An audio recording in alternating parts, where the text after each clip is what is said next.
আগের ভিডিওতে তোমরা প্রচুর ভালোবাসা জানিয়েছো এবং অনেকেই এই লুকটা টিউটোরিয়াল চেয়েছো, তাই আমি চলে এসেছি তোমাদের সাথে শেয়ার করতে। এখানে আমি নাইকা কসমেটিক্সের একটা ব্রাউন আর একটা ব্ল্যাক কাজল ব্যবহার করেছি। ব্ল্যাক কাজলটা দিয়ে প্রথমে ওয়াটার লাইনটা ড্র করে আউটার লাইনটা ভালোভাবে ড্র করে নেব। এরপর ব্রাউন কাজল দিয়ে আপার লাইনটা ভালোভাবে ড্র করে নেব। এরপর একটা ব্ল্যাক আইশ্যাডো দিয়ে লোয়ার লাইনের কাজলটা স্মাজ করে নেব। এখানে তোমরা একটা টেপার্ড ব্রাশ বা পেন্সিল ব্রাশ ইউজ করতে পারো। এরপর আরও একটা টেপার্ড ব্রাশ নিয়ে এরকম একটা ব্রাউন শেড নিয়ে লোয়ার লাইনটা ভালোভাবে ব্লেন্ড করে নেব। এরপর ব্ল্যাক কাজল দিয়ে উইংটাকে ভালোভাবে ডিফাইন করে নেব। এরপর অ্যাপ্লাই করব আমার ভীষণ পছন্দের একটা মাস্কারা।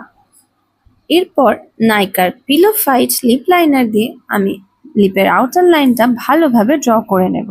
নাইকার লিকুইড ম্যাট লিপস্টিক সিরিজের শেড মাদ্রাস কাপি অ্যাপ্লাই করে নেব। এটা ভীষণ পছন্দের একটা ব্রাউন নিউড শেড। নাম রেডি। খুব সিম্পল এবং সুন্দর একটা নিউড মেকআপ লুক। আর এগুলো আমি পারচেস করেছি নাইকার হট পিঙ্ক সেল থেকে। Hurry up and check it out. Comment for the link. আগের ভিডিওতে